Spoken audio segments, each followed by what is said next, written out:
G'day YouTube, warbles on a lot here. Behold, the first lead donut that I ever cooked. It does its job, but it has a few problems. Firstly, that channel there for the hose clamp, I had to cut that with a file after I cast it. And the attempt to cast the maker's name and the date and the weight didn't go very well either. But like I said, it weighs 2.5 kilograms, and that means I can put an empty suction hose down there into a puddle of water, and the weight of the lead donut will hold the filter flat on the bottom so I can get maximum possible water out of the boil wall. And you don't have to worry when changing water sources.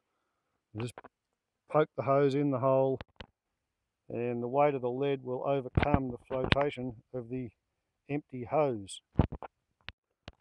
So the pump will be able to prime itself and feed the hose.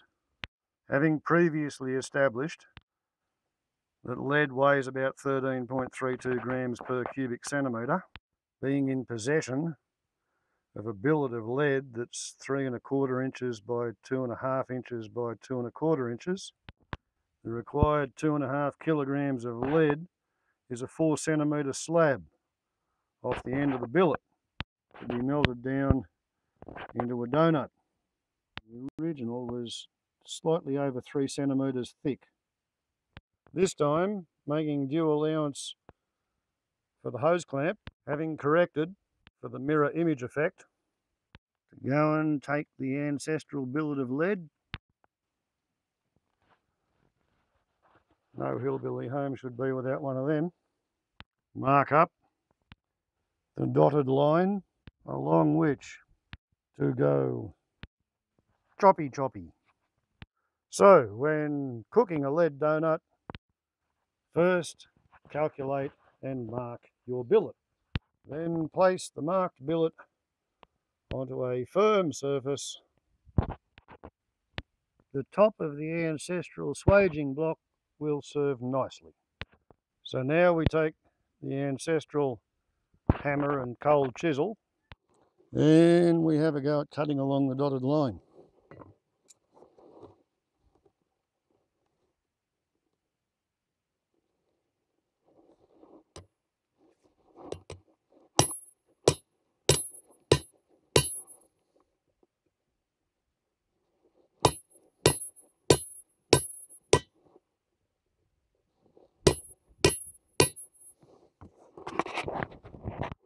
Working one's way around it, so to speak.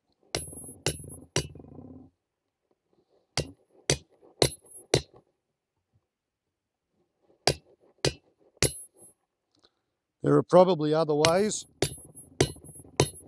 to cut lead, but none of those other methods are available to me here and now. So this is how I'm doing it. It's slow, what they call labour intensive.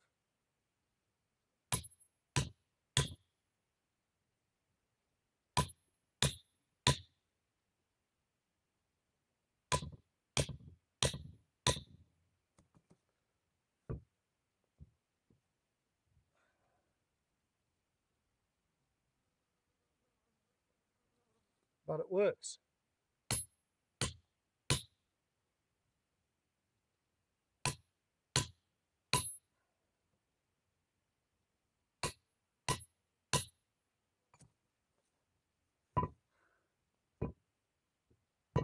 And I just keep going around and around until after 4 or 5 times around the circle, it starts to be clear that it's coming apart. And by the time you're on the start of your 7th,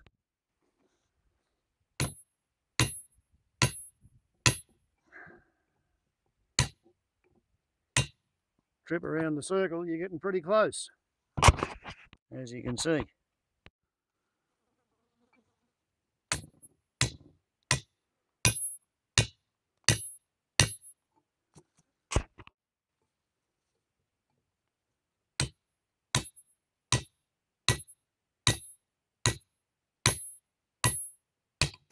and there we go. 7 trips around and she's off.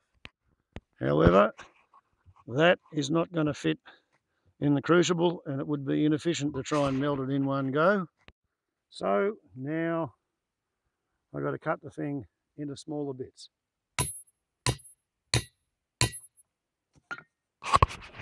Achieved in the same fashion, and while I'm doing that, it's probably about time to take the mould,